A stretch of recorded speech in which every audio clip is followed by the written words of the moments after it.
Welcome, dear friends, to Cardiac Radio in another program. Now it's Voices of the Great Beyond, and today we're going to talk about Chapter 5. I'm going to share some slides with you, but feel free to ask your questions, to send your comments, either here in our platforms or at cardiacradio@gmail.com. Feel free to send it to us, and today we're going to study another chapter. Let me relate to you a little bit about how we get to where we are. So here we are, Voices of the Great Beyond. The book is not yet translated. It's not. Actually, it's translated but not published. You and I have an opportunity to study the message right here and now. But let's recall how it works, right? This is how it works. It starts with Chico Xavier. The medium. This was the year 1957. Chico Xavier and the beloved team coordinated by the spirit mentor Emmanuel are, at the moment, that's where they were, 1957, in this Spiritist Center, Centro Espírita Meimei, Spiritist Center, Meimei, in the tiny town Piro Leopoldo, in the state of Minas Gerais, Brazil. This is how it is. It's a narrow door, followed by a long hallway, and inside a room that was expanded because at Chico Xavier's time, this was even simpler. There was only a table, but the table you see here with these many chairs around it, that's the very table where Chico Xavier did all these meetings. He used to sit on those chairs at that table where he psychographed many messages, but also received messages through his speaking mediumship. So at the time, during these meetings, they would receive messages. The spirits would communicate through the voice of Chico Xavier. They had a tape recorder that was given by Carlos Torres Pastorino, the author of the book, Minutes of Wisdom. Pastorino, the man, he had this message here, and Pastorino relay to us this beautiful message, the tape recorder, and said to Chico Xavier, please record these messages. They recorded it. The spirit director, Arnaldo Rocha, transcribed it.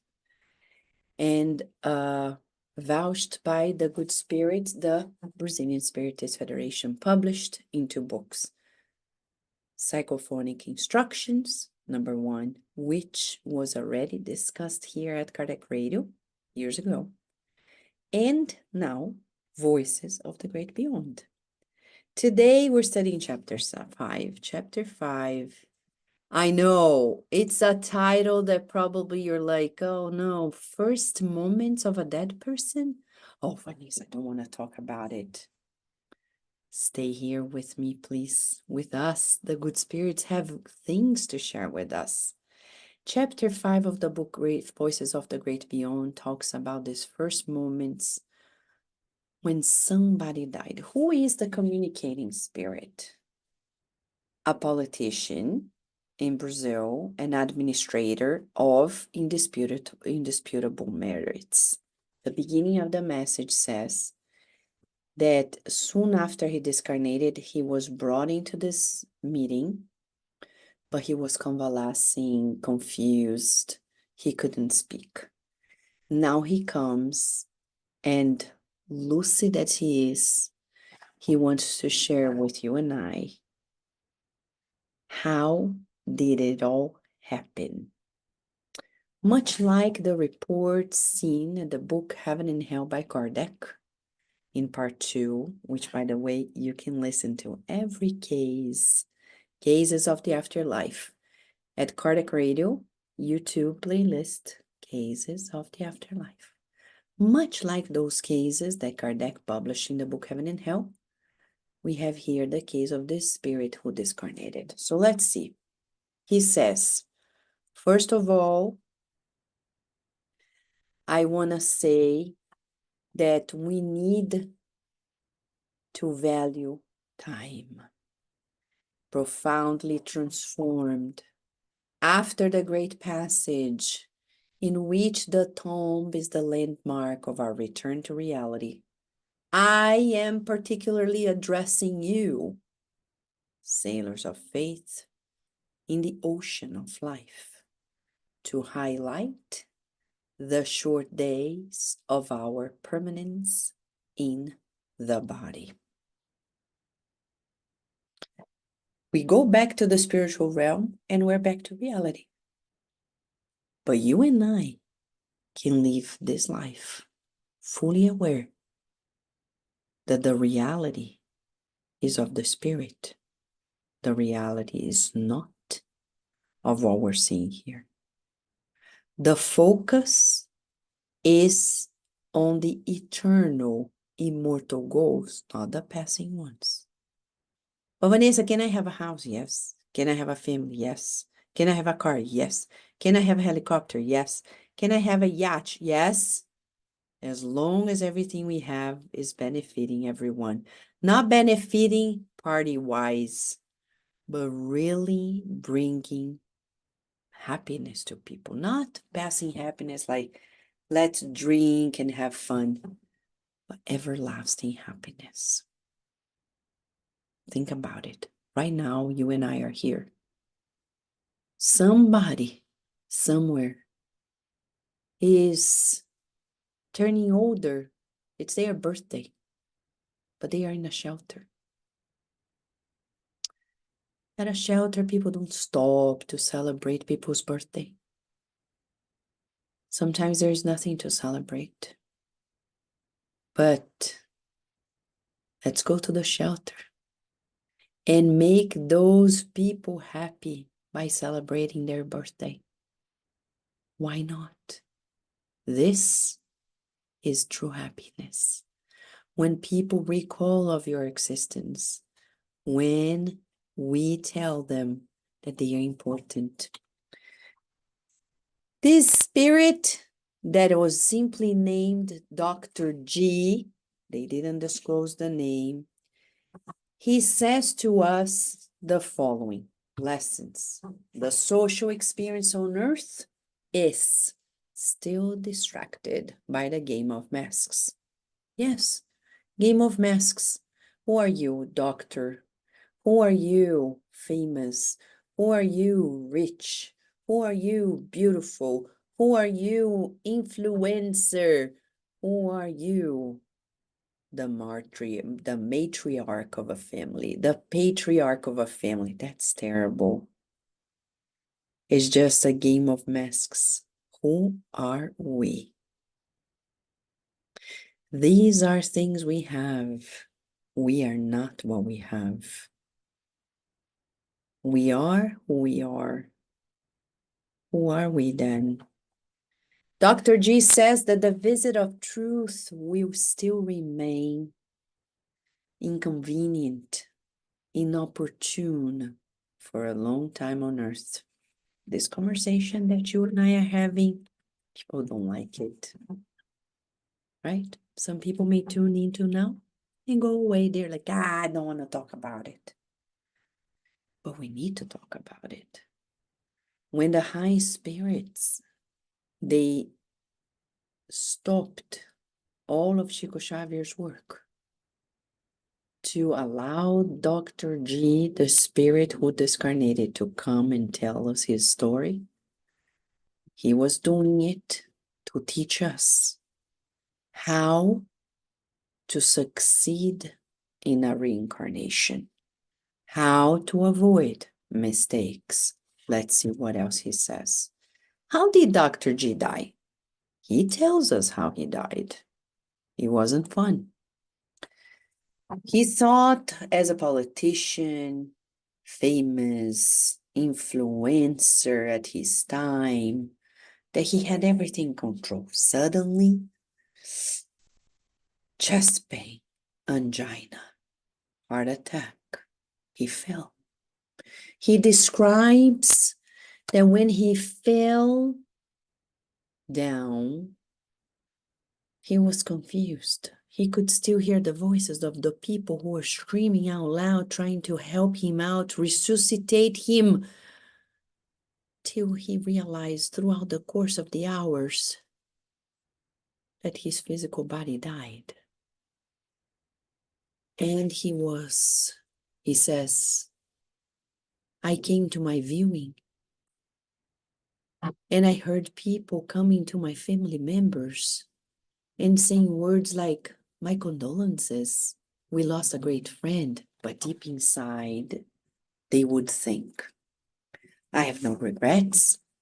This man should really die. Other people would come to his family and relatives and say, my condolences, Dr. G died young, very young. But deep inside, they felt otherwise. They actually thought he died late. I'm glad he died. Rogue. He left a considerable fortune. He must have stolen excessively. And other people said, oh, he was an honest man, a just man. But deep inside, he heard their thoughts and feelings saying, thief, speechless politician, may the earth be light on you and may hell protect you. And he said that those thoughts and feelings were like pricks in his heart. You can read more about this in the Spirit's book from questions 320 to 329. When Kardec discloses the ins and outs of, for example, memorials, funerals, burials, cemeteries, the Day of the Dead, Memorial Day, what should we do? How should we proceed? Have you thought about yours? Do you want people to celebrate your life? Be careful, because people will say they celebrate, but at the end of the day, they focus on the gossip. What do you want? Now we need to stop and ask. Joana de Angelis says we need to ask every day if we're ready for the departure back home. If I could choose, I would say, friends, when I discarnate, don't stop thinking about me. Do something good to other people. People deserve our attention more than ourselves. We don't need a memorial. We don't need people paying tribute to us. We need to pay tribute to God. When my father discarnated, Mentor Joseph said, I couldn't see him because it was COVID time. So whenever I was able to go back to Brazil to visit my family, he said, celebrate your father's life by reaching out to the poor. And that's what we did. It's going to be in his memory that we're going to help other people. That's the best way for us to pay tribute to somebody's life. Reaching out to people in need. So Dr. G says that as he heard and felt the vibrations of people's true thoughts and feelings about him, he saw himself pierced by endless projection of invisible thorns pricking his heart, tortured with shame. I did not know where to hide. Yet I wanted to protest the reproaches that seemed unreasonable to me.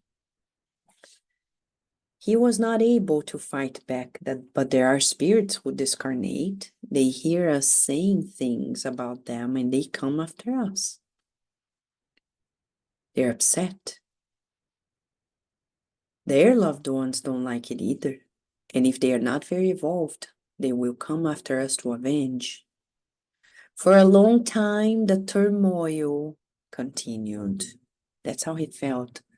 The turmoil. Imagine you discarnate and people think he died. No, he's right there at his viewing, at his funeral, at his burial, feeling everything, picking up on everything and feeling confused, turmoiled. He's feeling unsettled until he found some relief. How? Where did the relief come from? Many school children whom he would have loved to help or to have helped were then praying next to him. All the employees of companies where he worked, he didn't care much about those people, but those people were respectful to him. They had tears in their eyes. They prayed and had affection of sincere emotion. And former employees, tired and humble, whom he had appreciated from afar, offered thoughts of love. Few friends enveloped him in thoughts of peace. And that helps the discarnated one. Those people who are praying or sending good thoughts, good feelings, so friends. Somebody discarnates. Don't go there to talk about the person. There are 2 times in our lives in which we're so vulnerable: when we incarnate, when we're born, and when we discarnate. Because in Dr. G's case, his physical body is dead, but he's not discarnated yet. Those moments, birth and death, discarnation, we need quietude, peace, prayer. Some people are like this. Babies are born and then everybody wants to see the baby. Everybody wants to... No, no, no, no, no. Let the parents stay with the baby for at least 3 weeks to allow them to acclimate. These spirits are adapting to the new life. They need peace and quiet. The same for when a loved one discarnates. We don't want to do a tribute. We don't want to do a party. We don't want many people. We say, thank you. Now it's time to stay with ourselves in prayers, in quietude. Don't make too much fuss. He says more. I calmed down, resigned. A sweet balm of recognition calmed my affliction, and I was able to cry at last, receiving all those good vibrations. The other day, I was at a restaurant, and next to us, there was a couple who, before eating, they held each other's hand, and the man said a very whispered prayer. We could feel the loving vibrations from where we were. When they finished, started eating, I turned to them and I said, I'm sorry, but I have to share that we felt moved just being next to you. Thank you for praying. We could feel it. And the woman said, you know, we've been married for 40 years. We have 6 children and 9 grandchildren, and that's what sustained us. And they are right. Prayer is so powerful. In all the messages, Kardec, in the book Heaven and Hell, discloses to us the power of prayer for people who are being born, for people who are discarnating. It brings this sweet balm, calming, bringing relief with tears. Dr. G was able to commend himself to the infinite goodness of God, breathing comfort and appeasement. Humiliated, he patiently awaited the surprises of the new situation. He was undeniably dead and alive. Now he's going to tell us something important. Physically, the body was dead. Spiritually, through his spiritual body, the perispirit was still connected to the physical body. So from funeral to burial, he says, I found myself free to think, but tied to the stiff remains by the strange cord that I couldn't understand. And as a result, I followed the procession sadly, cautiously, and relentlessly. He wanted to go elsewhere, but he couldn't. He was tied to the body. He felt that there's the cord. What is the cord? The silver cord. In the book Genesis, Kardec in chapter 13 talks about the perispirit and says that we spirits are enveloped by this spiritual body that we call perispirit. And this perispirit is molecule by molecule connected to the physical body. To discarnate means to detach, to release. How do we proceed with an easy discarnation? Death is of the body. Discarnation is about the spiritual body that detaches. How do we tear apart this molecule by molecule connection? By, says Kardec, in chapter 1, part 2 of the book Heaven and Hell. He says, the more attached we are to material things, the stronger is the glue, the bond between the spiritual body and the physical body. The harder it will be to discarnate. Attached to family? Attached to your profession? Attached to title? Attached to your physical beauty? Attached to sensations? Attached to material assets? To personality, ego? Those will lead us to difficult discarnation. But Dr. G is going to disclose at the very end the recipe for easy, smooth death / discarnation.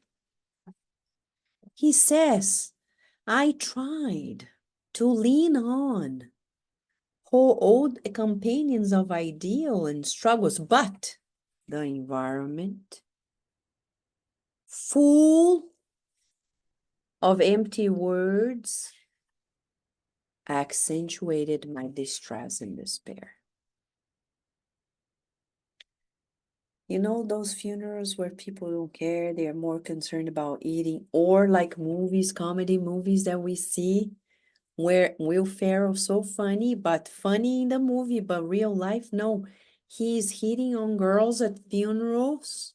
Yes, those things, no.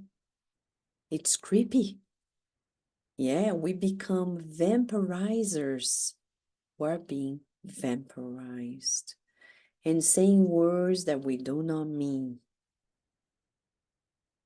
I felt myself weaken, but he finally discarnates. We put the picture of a balloon here because Kardec says in the Spirit's book that when we are incarnated, it's as if we, the spirit, like the balloon, connected through the cord, the spiritual body, are tied and rooted on the soil. When we discarnate, we fly. He says, Dr. G, the conflict was over. Everything was now lethargy, dismay, exhaustion.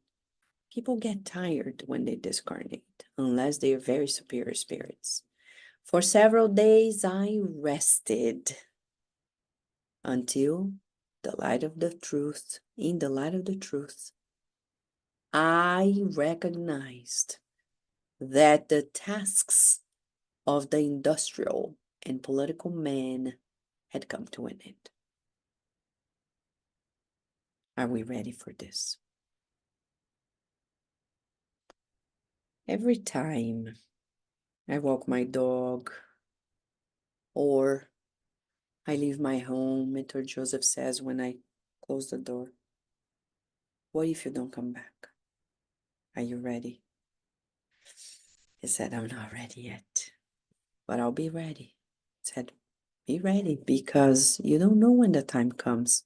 And he's not saying it's gonna come sooner or later. He says, everybody should think of this every time to make good choices every day. Because the illusion of an eternal life on earth produces bad choices. Dr. G says, however, despite this, the certainty of life that never dies gave me hope. So it was paradoxical. It's like, oh my gosh, I'm no longer a politician. I'm no longer an administrator, a businessman. But it's like bittersweet. At the same time, he's happy. Life didn't end. Yes, life goes on. There's even a book by Andrea Lewis. And life goes on. And at Kardec Radio, we have the first Spiritist novel released last year in 2023. It's a playlist named And Life Goes On. Professionally made, beautiful. Listen to it or read the book. All the factions emerged, assisting him in the new struggle. We always have loved ones, friends. I know not everybody loves us, but we have people who love us unconditionally. And they are around, even if we don't perceive them. They are always with us. If there is a group of doctors and family receiving the baby that is born when we discarnate, its birth on the other side, we have people receiving us as well. The men who perhaps undeservedly rose in the world to positions of power return to the condition of an anonymous servant. Who are you now? Oh, I'm no longer Dr. G. I am an immortal spirit. Are you ready for this? And he says, finalizing his thoughts, he says, that's why I come here to you, to say, I must encourage you to worship the clear and right values. To worship means to devote ourselves, to be diligent, be honest, be sincere, be kind, be compassionate. The golden rule, do to others what you would like to receive. The happiness we can build for others is the only way to find true happiness. The happiness we can build for others is the only way to find true happiness. So what is the recipe again? To have an easier death and discarnation. Transform our lives into a life that brings happiness to everybody. Today, I'm convinced that financial assets only aggravate the responsibilities of the incarnate soul. Why? Because we have talents and will be asked about it. Have we helped people? Have we given them? Have we kept them for ourselves without any good use for anybody? Have we promoted progress? Only the good remains. In this message today, Dr. G talks about his discarnation, from death to discarnation, and says, if you live a life to do the good is not only paying bills, taking care of family, it's about beyond it. If we're not doing this, our death and discarnation won't be easy. That's why we have our master. If we want to make it easier, we need to look at the coach, at the guide, at the model. Question 625 of the Spirit's Book by Kardec. What is the most perfect guide and model God has given us on earth? Jesus Christ. So I'm going to give you an exercise for us to meditate on this guide and model that shall sustain us in good choices daily. It's like this, the exercise. You look at this picture, which was painted by Akiana when she was 8 years old. Now she's a beautiful woman that continues her missionary pathway. She painted this beautiful canvas, large, enormous. And this one she named it Prince of Peace. And she says, science says to us that this painting comes the closest from what the researchers came up with about Jesus. And when we look at our coach, we're allowing him to lead us into our daily choices. So meditating is so important. It takes only 3 minutes. I'm going to have a timer, okay? A timer, a 3-minute timer. And we are going to look at the picture. The challenge is this. Close your eyes. Look at the picture. Close your eyes. And for 3 minutes, the timer is going to ring. But before it rings, we only have the image in our minds. It's difficult. Maybe we need many years to practice to stay 3 minutes only focus on the picture, nothing else. But we're going to begin it today. Science says that when we do this practice of focusing our minds, we conquer our mind, conquering our life. We master our minds. Even neuroscience proves to us the amazing, extraordinary benefits of meditation for health, physical, mental, spiritual. Ready? Look at the picture. Close your eyes.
one more minute, visualizing Jesus' image in our mental field. Let us focus, keep on going, we're almost there.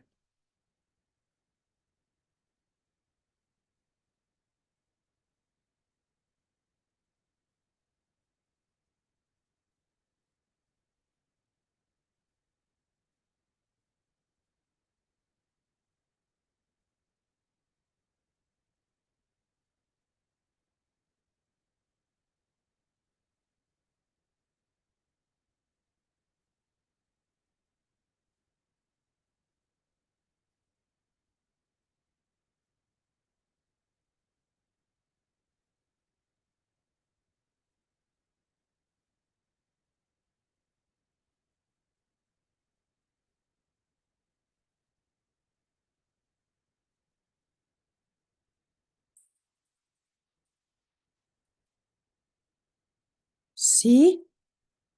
Yes, that's my alarm. I want to dance with somebody. I want to dance with Jesus, don't you too? Yes, we want to dance with him every day.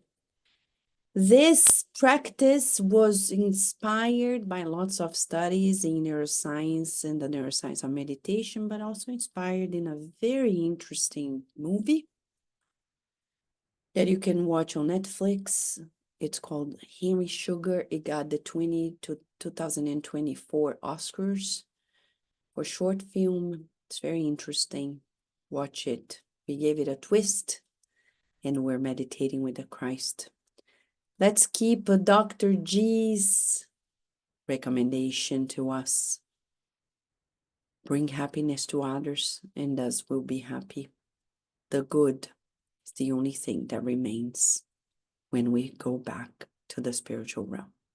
Should you have any question, suggestion, please write to us either here or at cardiacradio@gmail.com. We look forward to seeing you in a week in another Voices of the Great Beyond. Thank you, friends.